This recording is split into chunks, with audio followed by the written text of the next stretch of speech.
We are the biggest, we are the largest, we are the highest, we are the greatest, we are the tallest, we are the toughest African spiritual platform. We talk everything spirituality, humanity, and God himself. We preach consciousness. We are consciousness family. My name is always the Sun Goddess Labraska. Call me Makida Empress.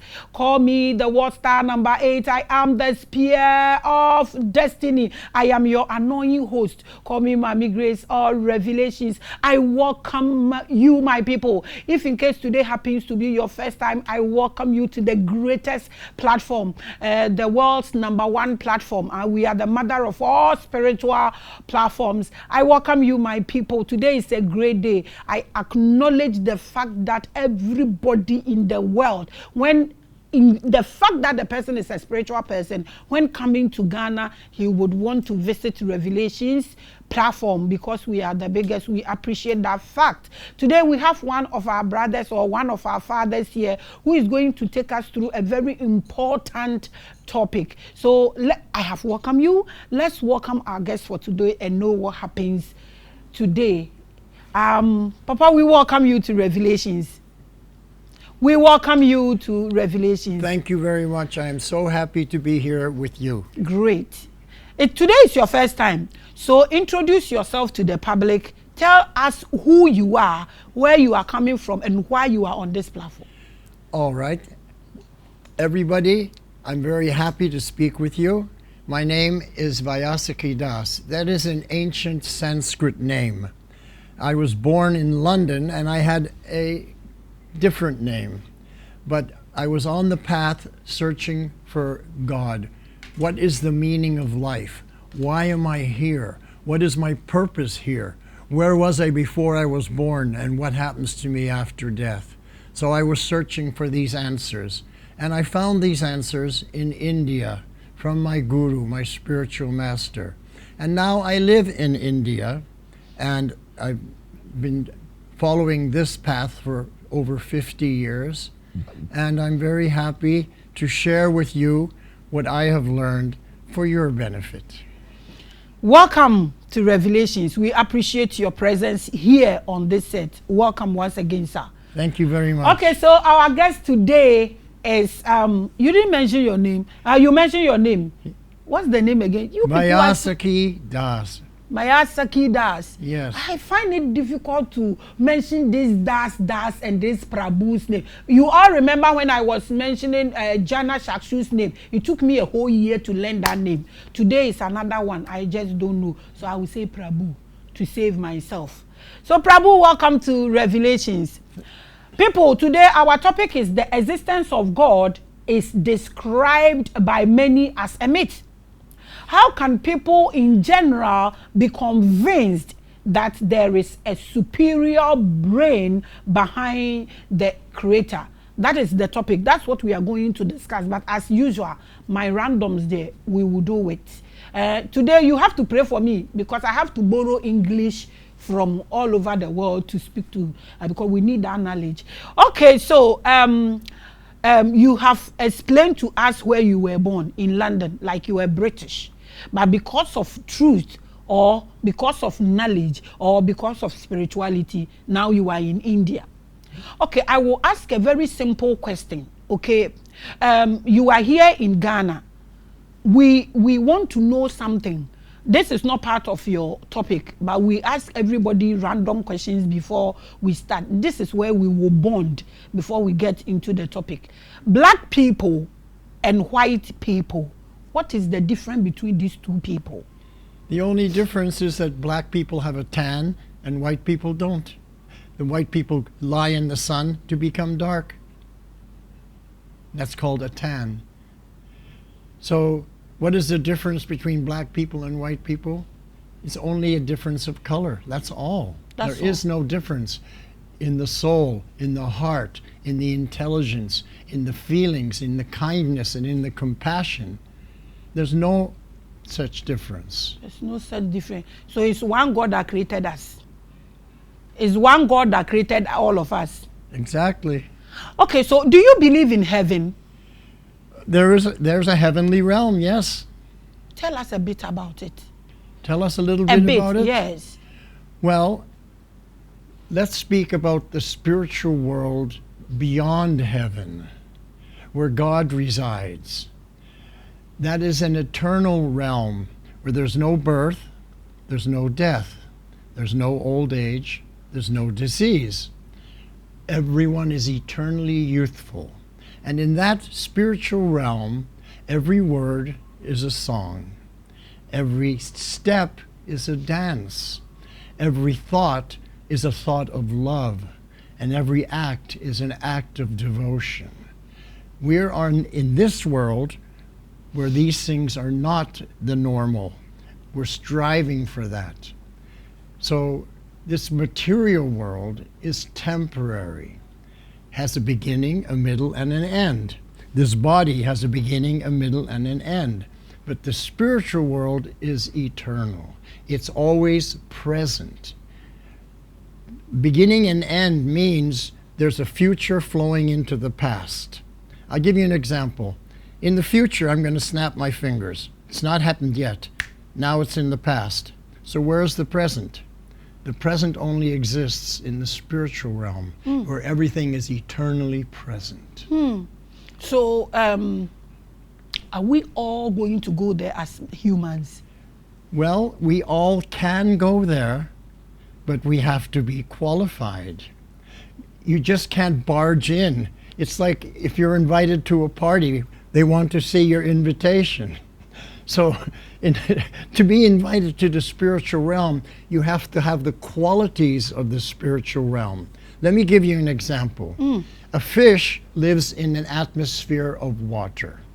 We live in an atmosphere of air. But in the spiritual realm, they live in an atmosphere of love. No, we don't experience that atmosphere of love. But in order for us to enter into that atmosphere of love, we have to have that quality ourselves completely. Otherwise, we won't fit in. So we have to develop that divine love. We have to nurture it and bring it to fulfillment so that we see through the eyes of love. We speak through the words of love. We become the living truth of love. Then we'll fit into the spiritual world. So the invitation card is love. That's all. So the invitation card that will get you into that realm is love. Am I correct? Yes. Well, it's love, but you have to define what is love. There's a difference between love and lust. And the difference is the direction. Lust means everything's coming this way for my benefit. Love means it's going that way for the benefit of others. God loves everybody.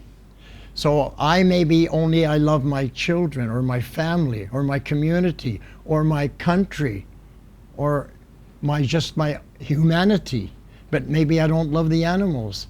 So love means you love everybody and everything. God's love, that's the love we're talking about. And in Sanskrit, that word is prema. And it's a special word. Prema means only God's love. But in English, we have the same word love for God's love, for a parent's love, for a child's love. There's no distinction. There's no distinction. So you keep saying God, God, God. When you say God, who is God? Can you describe God for us to understand the word God? Well, we can understand the meaning of the word God.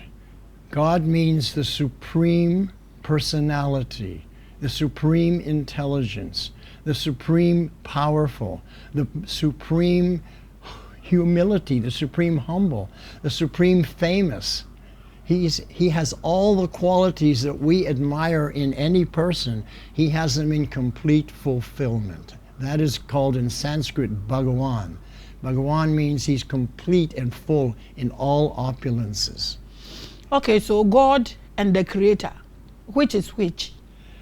Well, the Creator. This is a very good question. Some people think that God and the Creator are the same. But God, when he wants to create, he expands himself into the Creator, and the Creator creates.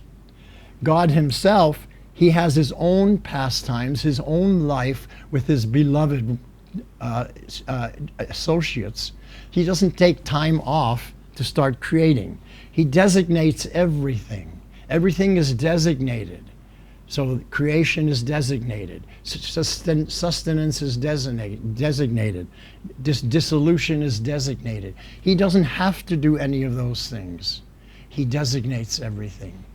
So is God, so now it means God is different from the creator. God is the supreme being. So is God bigger than the creator? Yes, bigger. God is bigger than the creator. He is the original. Before the creation, God existed. And when he wanted to create, then he expanded his energies to create something that came after. But he was eternal, always existing. This material realm came into being at a certain time, but God never came into being at a certain time. This is called eternal. We don't have that experience in this realm, so it's difficult sometimes for people to understand what is eternal.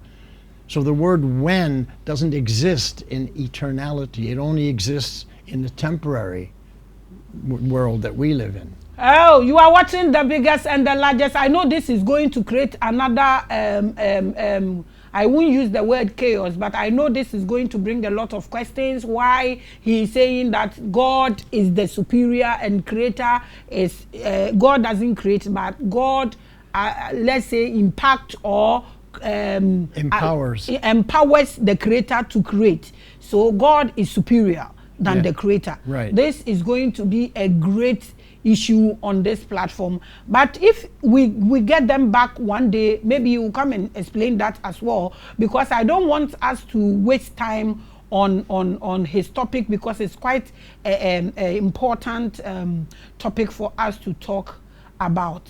Okay, so looking at mankind, or looking at this world and the behavior or way of life mankind is living, looking at it, do you think we are trying to get to this realm that you just described?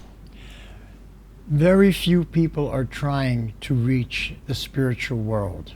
They're more concerned with their own livelihood, their own sense enjoyment, taking care of their family, acquiring wealth to live in a very comfortable way. That's their main concern. Their concern is not for enlightenment.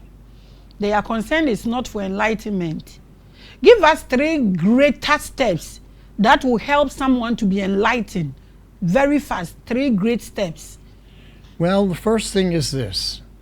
You have to become materially exhausted, which means that you have to come to the realization that there must be a better life than this material world, where there's cheating, lying, stealing, harmful activities. There's got to be something better. So that's the first step. The second step is you don't know if there's a God, but you say, if there is a God, if you can hear me, please give me some direction. So that's the third step. Second step. Third step is to wait for his direction and then follow it. So I knew, I had a friend who was a daughter of a very wealthy person. And she said to me one day, you know, you're very religious, you're very spiritual, but I don't know if God exists, you know. You're 100% convinced, but I have no idea. So I said to her, would you like to know? She said, yeah, I would like to know if there is a God. I said, well, this is what you should do. Go home, and one evening when you're feeling calm and peaceful, you just have a little chat with God, and this is what you say. My dear God, I don't know if you exist. I don't know if you can hear me. But if you can hear me, please give me a sign that you exist. And make it an unmistakable sign so that I will know 100% that it's you and not my mind. I told her to do like that. A few days later, I got a phone call. She said, I got a sign, there is a God. God reciprocated with her. Because our knowledge of God comes from a relationship. Just about my knowledge of anyone comes when we enter into a relationship. If I don't have a relationship with anybody, I don't know anything about them. It's the same with God. So when we want to understand God, we have to enter into a relationship with Him. Okay, we have to enter into a relationship with Him. My question were done till you said something profound that I think I should ask you to explain a little bit. You said religious and spiritual. What's the difference between these two? And these two, which one do you think mankind should focus on? Oh, okay, religion. Religion is a set of rules and regulations and rituals and a doctrine that we ask people to follow to come to a higher relationship with God. Spirituality is when you've already come to that higher relationship. There's not a question anymore, is there God or is there not God? But you've already entered into a relationship. You made a connection. Religion, you make a connection. But spirituality, you enter into a relationship. So in the beginning, you have a connection, and then a relationship. That's a great explanation. You are watching The Biggest and Largest. What topic are we discussing today? The existence of God is described by many as a myth. How can people in general be convinced that there is a superior brain behind the creator? That's what we are going to discuss today. I welcome you people once again. In case you just join us, we are now we are about starting the topic itself, and we appreciate the fact that the spiritual people from far and near have acknowledged this big platform, and when they are coming to Ghana, they want to appear on this platform. We appreciate that a lot. Those in South Africa who are talking to me, the platform is open to all. You are watching The Biggest and the Largest. So, Father, your topic is the existence of God is described as by many as myths, and how people are in general be convinced that there is a superior brain behind the creator. That's your topic. So please take us through. All right. What does it mean, a myth? A myth means that you don't have facts. You don't have complete knowledge. It's something you've heard about. It may be true, it may not be true. We may have, for example, Cleopatra. She was considered the most beautiful woman in the ancient world. Well, was she or was she not? We don't know. Is it a myth? Is it a fact? We don't know. So the only way we would know is if we met Cleopatra. If somehow or other she could connect with us, then we would know this is definitely the most beautiful woman in existence. So it's the same with God. If we have no connection to God, then it's a myth, because we don't have knowledge. We don't have a fact.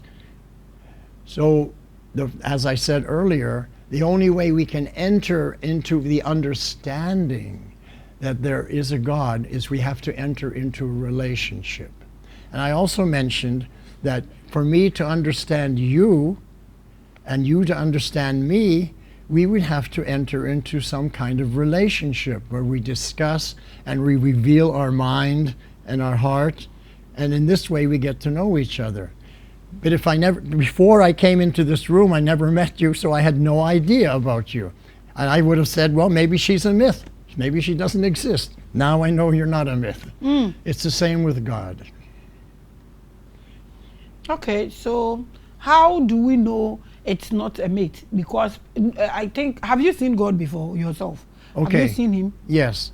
So how do we know he's not a myth? It's because we enter into a relationship. Let me give you an example.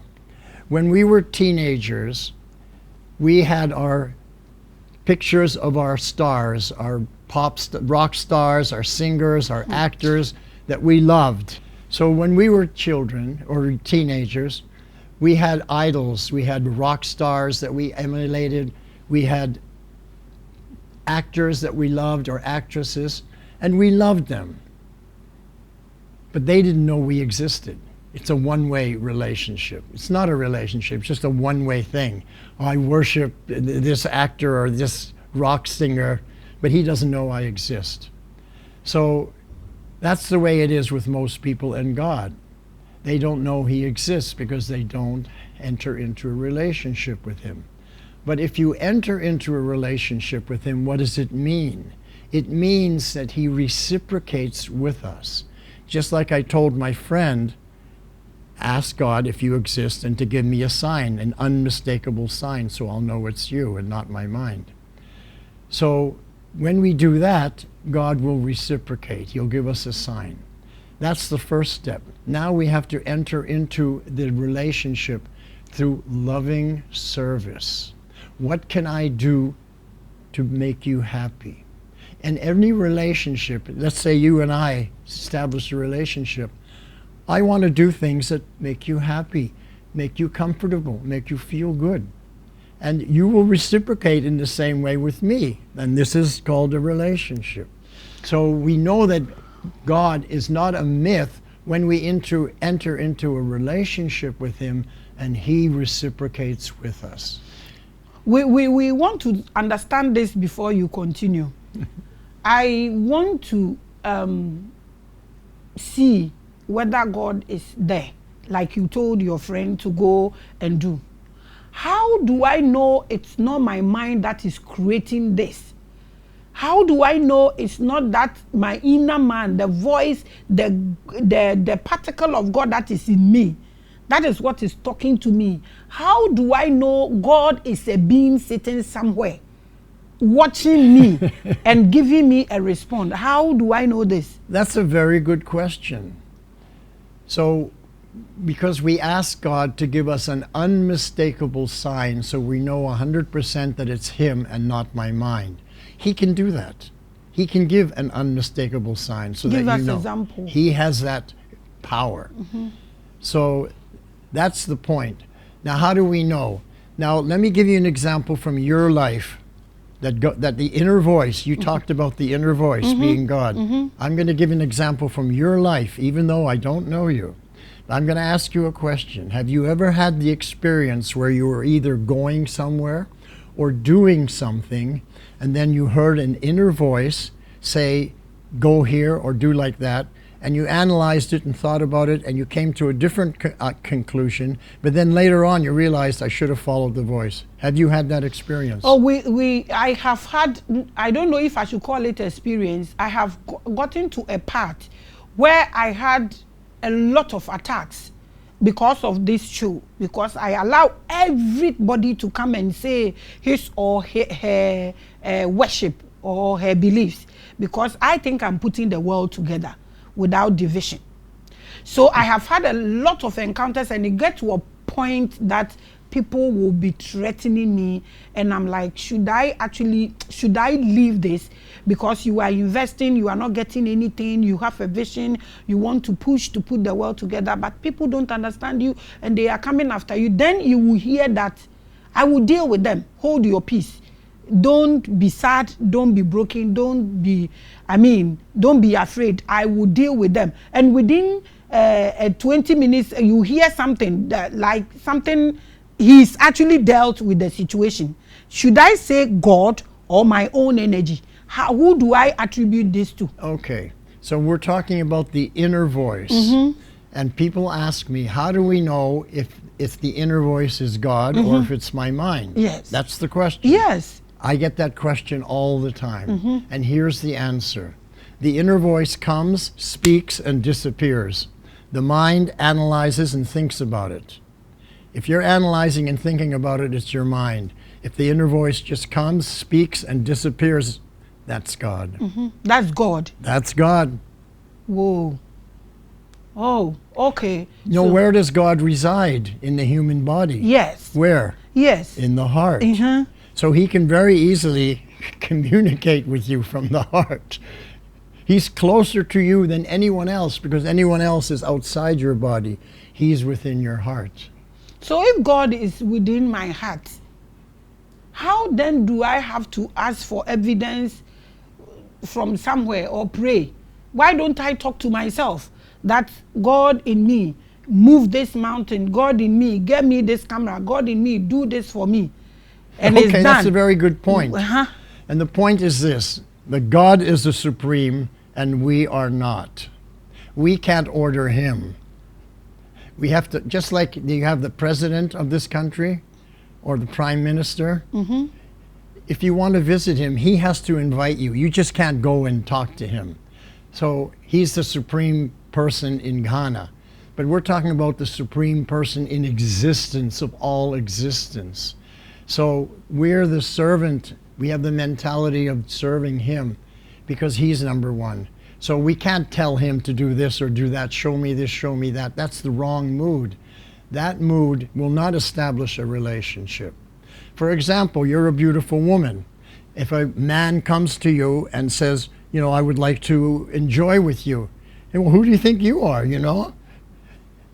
Then if some person comes, another man comes and he's very sweet and how can I help you, what can I do for you, then you're going to be more favorable to him. So we have to approach God in a humble way. Every spiritual person says that humility is the path to God. Yes, we understand that. But you said when we worship him. So I ask this, those who don't believe, they are doing well, they are in this life. There are people who don't actually believe there is God. They take care of people, they show people love, they do lots of good things, but they don't believe there is God. That's my sister. When we were growing up, my sister did not believe in God. She was an atheist. That's what she described herself. So I grew up and I was thinking atheists are fanatics because they don't know if there's a God or not. Religious people are fanatics because they don't know if there's a God or not. So I became agnostic.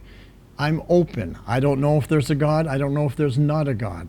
But let me try and find out. So I dedicated my early life to finding out. And I got the response. I got the reciprocation from the Lord. But if I don't have a relationship, if I maintain that I'm an atheist, God doesn't exist, then God will fulfill my desire that he doesn't exist. And he'll hide away so that we don't see him. Because he will do everything according to your desire. God fulfills the desires of every living entity. If your desire is that he doesn't exist, then he will cease to exist for you.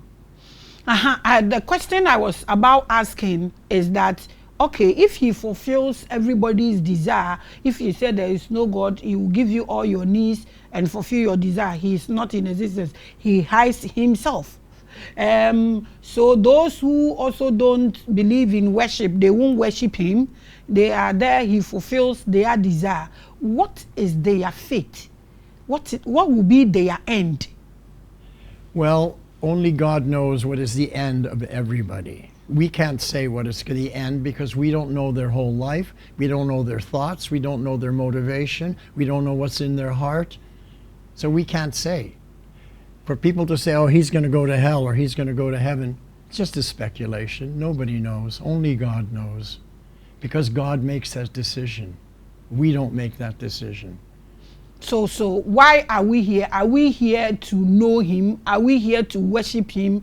Since he fulfilled everybody's desire. If you say he's not in existence, he will fulfill your desire for you. What is that one mistake mankind should not do? Are we here to worship him? Yes, if we don't worship him, he will fulfill our desire. Is it a mistake? Should one be careful thinking like that? No. The word worship is a misnomer because we're talking about love. When you're married and you have a child, the child is everything for you. You will do everything for that child. It's not that you're worshiping the child. You're doing everything for the child out of love. So we're doing everything for God out of love. It's not worship that, you know, I'm worshiping you, now you give me some benediction. This is a motivation which is based on lust. Remember I said love goes out, lust comes in. So if I'm praying to God that I want something, it's lust. So people are lusting for this, that, and the other thing all of the time. But the spiritual person, they're experiencing love, loving service, because God is so important to them, just like their own child. Just like their own child. So you can actually be and showing love to people without being in any fraternity that you are looking for God or you are doing anything for God, and it is okay. Let's assume me. I don't belong to any fraternity, but I believe there is a God sitting up there watching me. So when I wake up in the morning, I'm like, God, this is what I'm going to do. Please be with me and make sure it is done. I show love to people, but I don't belong to any fraternity. I don't worship. I don't do anything. What is my faith? Well, God also doesn't belong to any fraternity. He doesn't belong to any religion. He's beyond all that. This is all man-made. These religions are man-made, and they're meant for us to begin the path of God realization, to come to first make a connection, and then by following the path, by opening up the heart, by becoming purified, sanctified, acting with kindness and compassion, then we enter into a relationship with Him. So a relationship means it's two ways. So in the Sanskrit, for example, I'll just quote you from the Sanskrit scriptures, Yeyatamam papajante tamstataiva bhajamyaham. God says, as you approach me, I reciprocate accordingly.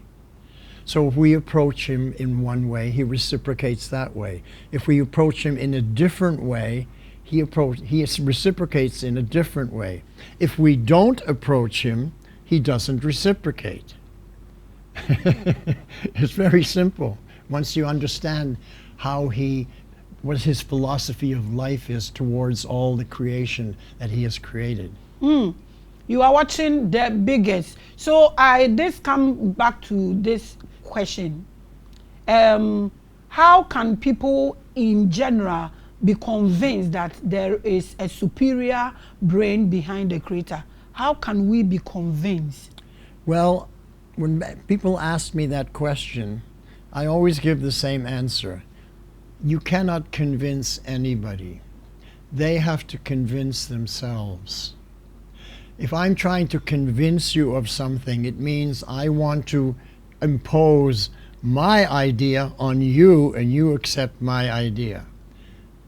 That's not what a relationship with God's all about. So what I would suggest is that we give people information and we give them things that they can do and think about to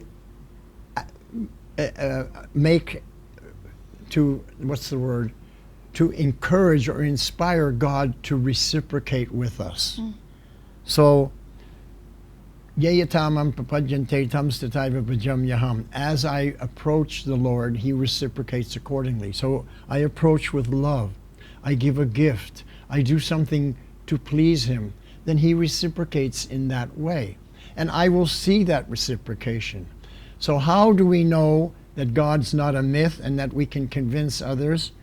First of all, I have to see the hand of God in my life. Every day, every moment, I have to see the hand of God, how He's directing my life. And when I see that, I can share that with others. And I can suggest to them, why don't you try this? And if you can experience the hand of God in your life, then you will be convinced. It's not that I'm convincing you. You will be convinced by yourself because you established a relationship with God. Okay, so how many gods do we have? How many gods do we have? Yes. We want to know, because if we want to know whether the God we are talking about, the supreme being, if He's only one, we want to know. If He's one, who are the other gods? So let me answer your question with a Sanskrit verse from our Sanskrit scriptures. Ishvara Parama Krishna Satchit Ananda Vigraha Anadir Adi Govinda Sarva Karana Karanam. It means that there are so many controllers throughout the universe, throughout the different planets, but the supreme controller of all other controllers is God. And He's eternal, full of knowledge, full of bliss. and he is beginningless. But when he wants to begin something, then he empowers a person to be the creator. And therefore, the Supreme Lord, who is beginningless, is the cause of all other causes, because he causes the creation, he causes everything else. So he's the supreme cause of all causes. So it means the supreme God or the supreme being is one. That's what it means. Great. So he created, or he allowed all these, there are some we call demons, the wickedness, all that, who allow all these things to happen or work. So in a relationship of love, love means no force. No force. If you're forcing someone, there's no love. So God he wanted his children, we're all the Lord's children, to have a relationship of love, which means no force. That means that all of the children of God can choose their own path. Some will choose the divine path. Some will choose an atheistic path. Someone will choose to be a demon. I don't believe in God, or I want to control God. I want to be higher, more powerful than God. So he allows that to happen because it's a relationship of love. Love means no force. But for every action, there's an equal and opposite reaction. So that's called the law of karma.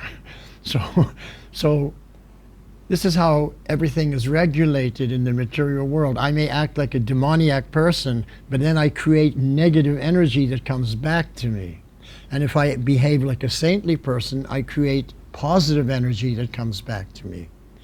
But the Lord doesn't interfere in our choice, in our freedom to choose, because out of love, he's given us that freedom that we can make our own choices. He's giving us that freedom so we can make our own choices because he is love. So why does he put people in hell? Why? Why does he put people in hell? In hell? Yes. Well, hell is it's a conception of a particular religion.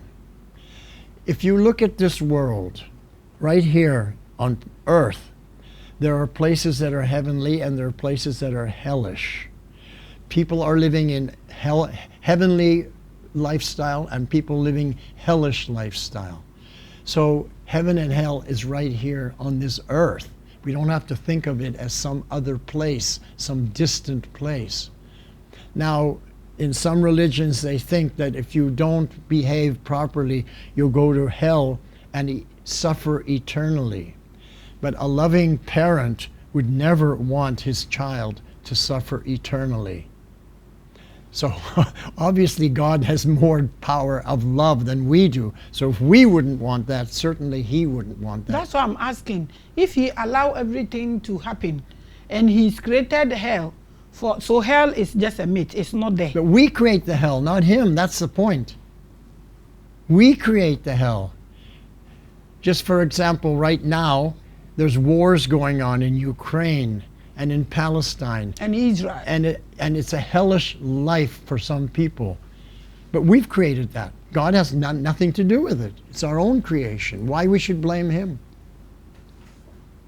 So God is out there watching all these things, or he doesn't know? Yeah, he's given us the freedom. So he's watching how we are using our freedom. Exactly. How we're using and misusing our freedom. He's watching. Yeah. So what is the consequences for those who are misusing their freedom? Since you said hell is just a myth, those who are misusing their freedom, what? No, I didn't say it was a myth. I said it was created by us. By us. Yeah. So what will be, since God didn't create that, and it was created by mankind, so what happened to those who are misusing their freedom? What happens to them before God or in God's plan?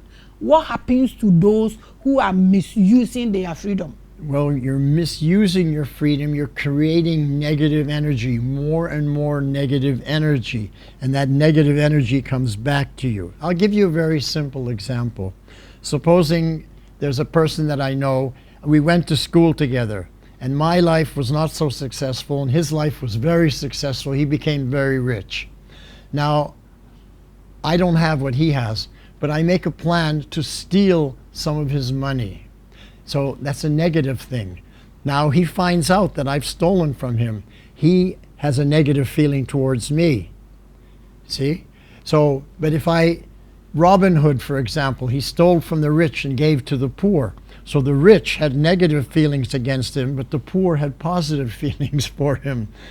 So we create reactions that come back to us, either positive or negative, by our own actions. So God doesn't have anything for us. He doesn't have to get involved. Why would he be involved in our petty actions and reactions and misfortunes? He's living the life of spirituality, full of love.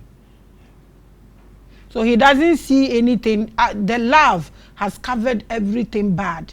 But you suffer your own consequences when you create negative energy. Yeah. Am I correct? I'll give you another example. Okay. You have 2 children, and they're toddlers, you know, and sometimes they're playing together and sometimes they're fighting. But the parent doesn't get upset and say, okay, you go to hell now. No, they're children. They'll get over it. Or a child may steal, you know. You understand a child may turn over a lamp and break it, but you understand it's a child. You don't hold him complicit for a negative activity because he's a child. So similarly, from God's perspective, we're all children. What we're doing in this world that we take so seriously, he just sees us as toddlers, misbehaving, doesn't take it seriously. He doesn't take us seriously. You are watching the biggest and the largest. So at this point, people are watching us. Some don't want to go into, they don't want to go to, but let me ask this before we come back to the topic. This is my personal question. The Krishna people, why don't you make any woman a Prabhu? Is it a taboo? I want to know. Do you have women Prabhu? Yeah. You have? Yeah. Your thing is so long. The process you go through. Why? Every person understands according to his own capacity to understand. Every person who comes to spiritual life brings with him the bag and baggage of an unspiritual life. Mm-hmm. In other words, every saint has a past, and every sinner has a future. Mm-hmm. So God, he doesn't get involved in our petty negative activities. He gives us time. But he only gets involved in our positive, loving activities. That's what he gets involved in, not the negative things. So the point is this, that we want to establish a loving relationship with the Lord for his pleasure, for his benefit. We think that we're doing it for our benefit. Let me behave very religiously so I'll go to heaven. So it's for me. Now, no mother thinks, let me raise this child and take care of the child so that when I get old, he'll take care of me. That's not love. Love means selfless service. So love for God is selfless. Just like the real love for a mother has for a child is selfless. She'll give up everything for her own enjoyment so the child will benefit. The money that she was going to spend for new jewelry or dress, she's going to give it now for the child's education. The holiday she was planning to take, she's now going to give it for the child's benefit, to get better clothes or better food like this. So that's love. It's selfless. It's for the benefit of the beloved. It's not for my own benefit. We are the biggest. Okay, so let me ask this. So I leave the platform for you to advise all those who are watching us. But my last question comes first. So people are watching us. Somebody will say, I'm an atheist. I won't go to church. I won't go to a Krishna temple to pray. I won't go anywhere. But I will love people. I will do what I'm supposed to do for people. That is one. Somebody is also hiding somewhere. I'm robber, crying. killing people, they are equally watching us. Okay, and then those who also believe that they are in church, praying, fasting, going to all night, believing that they are rather closer to God than the rest of us who don't kill ourselves for Jesus. And some of your people also are in the temple always. When you go to Israel, you will see the rabbis moving with the Bible, going up and down. They are also there. And then your people also in the temple with the legs folded. They can sit there and do the mantras 24/10. All these people are there. You can go to India, find people there. You go to China, you find Buddhists and Japan, and everybody has something that he is believing in. So we are all doing all sort of things. Some are slaughtering goats into the shrine and all that. You see, we have varieties of beliefs in this life and varieties of fraternities or worships in this life. So since God or the Creator is one, and he's up there watching us and he's giving us the freedom, give us 3 best steps that everybody that is watching us and is in all these categories of worship that I just mentioned. Give us the right way. Though God is watching, there are things you will do to make life into your spiritual world very easy. What will you tell us? These people that I've mentioned the question for every fraternity. What will you tell each and every group of people that are watching us about their worship and knowing the God, the supreme being himself? What should they do to please him or to connect or to end well? Because he wants us to share love. Very good question. Do I answer to you? What we're talking about is a belief system. What you're talking about is a belief system, systems of belief by different people. What I'm speaking about is not a belief system. I'm speaking about a loving relationship with another person. That other person happens to be the supreme person. He has a supreme love. I'm not talking about love with another human being or a cat or a dog. I'm talking about a loving relationship with the Supreme Being. So that's not a belief system. How do we know it's not a belief system? Because we can enter into a relationship with him. He's in our heart. He hears us. We can speak with him. We can ask him to reveal himself. Now, I'm going to teach people how to pray. There's a right way and a wrong way to pray. So when we pray, we're praying for something for my benefit. My dear Lord, can you do this or that for me or for my children or my family? Everybody prays like that, but that's not the correct way to pray. The way to pray is, my dear Lord, I want to suggest a prayer to please you. If it pleases you, would you please do this or that for me? But before you do this or that for me, I want to do something for you. So this is 2 things that we add to our prayer. That 1, if it pleases you, my prayer is only to please you. And 2, before you fulfill my prayer, I want to do something for you. Now the Lord thinks, wow, this person's different. Now he will enter into a relationship with us because as we approach him, he reciprocates accordingly. So I'm going to do something to please the Lord first, whatever it is. Maybe I feed some hungry people. And he sees that I'm doing something for him and that I'm doing it for his benefit, and then he'll reciprocate with me. So this is how all your prayers will be reciprocated. And then you'll know that God is there because you see every prayer that I make, I get the result. And you can also ask God questions. I want to know this, or I want to understand this. Because you fulfill the desires of everyone, my desire is to know this or to understand this, whatever it happens to be. And you meditate on that. And then he will reveal it to you from within your heart. That's how I have gained the knowledge that I have. It's not come from my brain. It's because I've asked the Lord to enlighten me. So we were speaking about enlightenment at the beginning.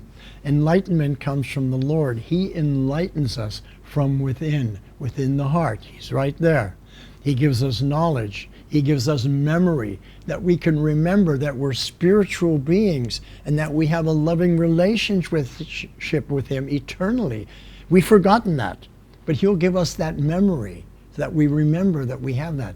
He'll also give us the knowledge that we're not this external body that's temporary, but that we're the living spiritual soul within the body that animates the body. So all the enlightenment, all the knowledge comes from Him, from within. And I can ask Him, if it pleases you, please enlighten me. If it pleases you, please enlighten me. So the question again, what do you have to tell all these people that are the group of people they are watching? So tell each and individual, each and every one of these groups that are watching, that they should not feel or think this, but they should rather add this. If you think they should add. If there is any group that I mentioned that you think they should stop the ones they are doing, you add it, and rather, I want you to address this in a manner which each and every fraternity that I just mentioned will see the positive side and know the negative side, because all these fraternities understand what is called love. Should I speak? Yes, go ahead. So the most important thing is to associate with saintly people. People who have a relationship with the Lord. They can give you an understanding and a knowledge that other people can't give. Because other people, they're speaking from a system of belief. But saintly people are speaking from a factual relationship with the Supreme Lord, that He has enlightened them from within the heart. So that's the first step. Go to a place where people are dedicated to the service of the Lord, who go to a place where people are saintly, and associate with them, become inspired by them. Let's not be inspired by the rock stars and the movie stars and the politicians. They can't help us. Be inspired by the saintly people who have a connection with the eternal life. Everyone else that I mentioned, politicians, rock stars, movie stars, they only have a connection with the temporary life. They'll all die. God never dies, He's eternal. Let's establish our loving relationship with the eternal. Why should we spend our precious time in the human form of life focusing on that which is temporary and will come to an end, when we can focus on that which is eternal and will go on forever and ever and ever? And this you can experience when you associate with saintly people.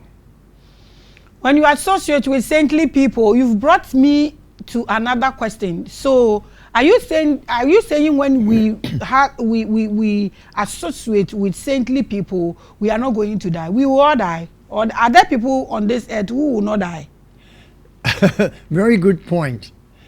It's not that the body is going to live forever. The body is made of material energy. It has a beginning, a middle, and an end. The body will always die. But we are not the body. We are the spiritual soul within the body, and that is eternal. I'm identifying myself with my body. Therefore, I think I'm a man, or I think I'm a woman, or I think I'm English, or I think I'm Ghanaian.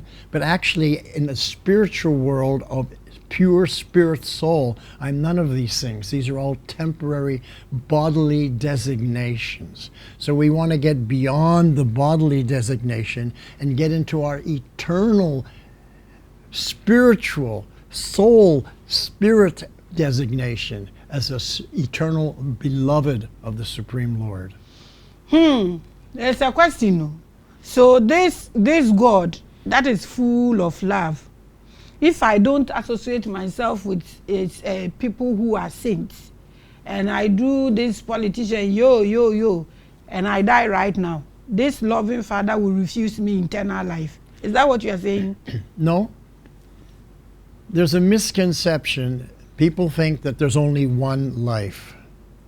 But we all know that the spirit soul within the body, it's eternal, it's spiritual.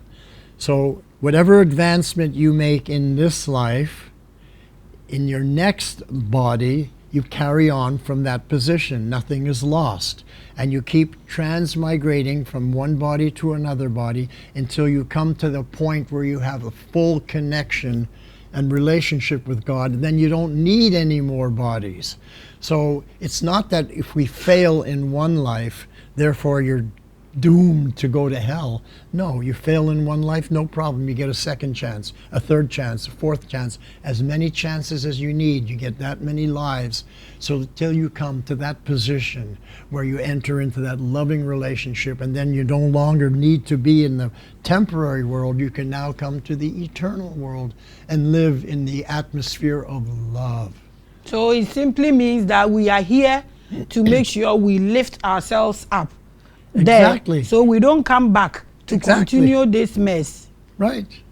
Our time is due. So in 3 minutes, I want you to advise the world, those who are watching us, the part that you are advising, especially the young ones that are coming, everybody that is watching us, give us your advice. What we should do with our individual lives and how we should lead our life to get ourselves into this loving Father. So when we go, we don't come back to continue any whatever. Okay, so we want to experience going to the spiritual world where every step is a dance, every word is a song, every thought is a thought of love, every act is an act of devotion. Think about it. Wouldn't you rather be living in that realm than in this realm?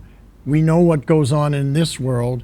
Why put our energy in this realm? Let's go and live in that beautiful, spiritual, loving atmosphere and never have to suffer again. Never have disease again. Never have old age again. Never have death again. Why are old age, disease, and death not liked by everybody? Because it's artificial. It's not our eternal life. It's a temporary thing. It's not artificial. The real thing is that we're eternal, full of knowledge and bliss. Let's not live an artificial life, a temporary life. Let's go and live in that eternal, wonderful, spiritual, loving life. And this knowledge we're sharing with others for their benefit.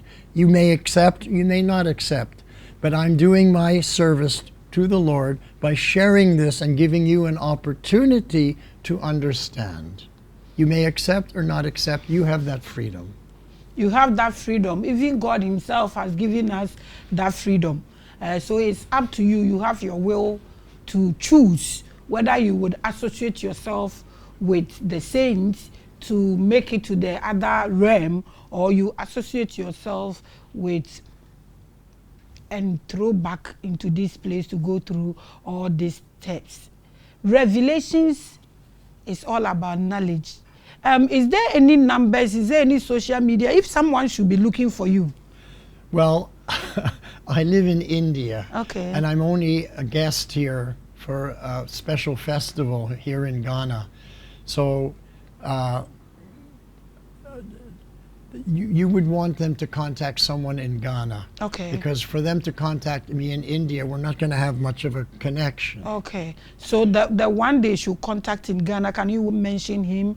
Are there any numbers? Well, the person here, his name is Srivas, and I don't know his number, but he's going to be another one of your guests. Okay. He's the number 4 guest. Okay. So they should contact is it him. One of the family of this platform? Okay. Anyway, they should contact him. We will contact him. So if there's any prayer you want to say for those watching us, so it helps or encourage them to get to the level you've gotten to. If there's any prayer, we don't mind whether in your language, your Sanskrit, whatever. We want you to say a prayer for all of us watching you. So first, I want to thank you very much for inviting me to come and to share my heart and understanding with others. And in the beginning, when you said this is the greatest show, I wasn't sure if it was the greatest show, But now I'm sure it is the greatest show because you're speaking about the greatest topic. So I want to give my full blessings to everyone that you will always be protected. Always be protected during the day. Always be protected during the night. Always be protected on the land. Always be protected in the sea, on the sea, and always be protected in the air because you are special.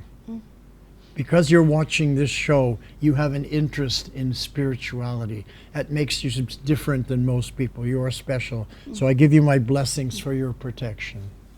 Thank you so much, Daddy. We appreciate you. That is one of